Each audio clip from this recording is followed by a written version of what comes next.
మహబూబ్ నగర్ జిల్లా చిన్నచింతకుంట మండలంలోని బీడీ ఫ్యాక్టరీ యాజమాన్యాలు బీడీ కార్మికులకు 1000 బీడీలకు రూపాయలు 400 కూలీ చెల్లించాలని అమరచింత మండల ఐఎన్టీయూసీ అధ్యక్షులు సంగపాగు దాసు, బోరింగ్ శ్రీనివాస్ డిమాండ్ చేశారు. ఈ మేరకు బుధవారం చిన్నచింతకుంటలోని బీడీ కంపెనీ యాజమాన్యాలకు ఐఎన్టీయూసీ తరపున డిమాండ్లతో కూడిన నోటీసును అందజేశారు.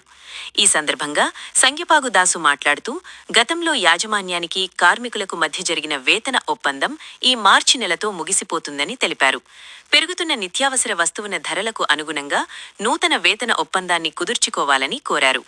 ఐఎన్టీయూసీ ప్రధాన డిమాండ్లు: బీడీ కూలీ రేట్లను గణనీయంగా పెంచాలి, కార్మికులపై విధిస్తున్న ఆకు జరీమానాల పద్ధతిని వెంటనే ఎత్తివేయాలి, ప్రావిడెంట్ ఫండ్లో ఉన్న లోపాలను సరిదిద్దే బాధ్యతను యాజమాన్యమే తీసుకోవాలి, ప్రతి మండల కేంద్రంలో బీడీ కార్మికుల కోసం ప్రత్యేక ఆస్పత్రి సౌకర్యాలను కల్పించాలి. ఈ కార్యక్రమంలో ఐఎన్టీయూసీ రాష్ట్ర ఆర్గనైజింగ్ సెక్రటరీ బోరింగ్ శ్రీనివాసులు, అమరచింత మండల ఐఎన్టీయూసీ నాయకులు పెద్ద బాలరాజు, జానిస్ట్, సవరన్న, డేవిడ్ తదితరులు పాల్గొన్నారు. BS news. ఈ సందర్భంగా మేము ఐఎన్టీయూసీ ద్వారా యాజమాన్యానికి డిమాండ్ చేస్తా ఉన్నాం. జిందాబాద్ ఐఎన్టీయూసీ జిందాబాద్. జిందాబాద్ జిందాబాద్.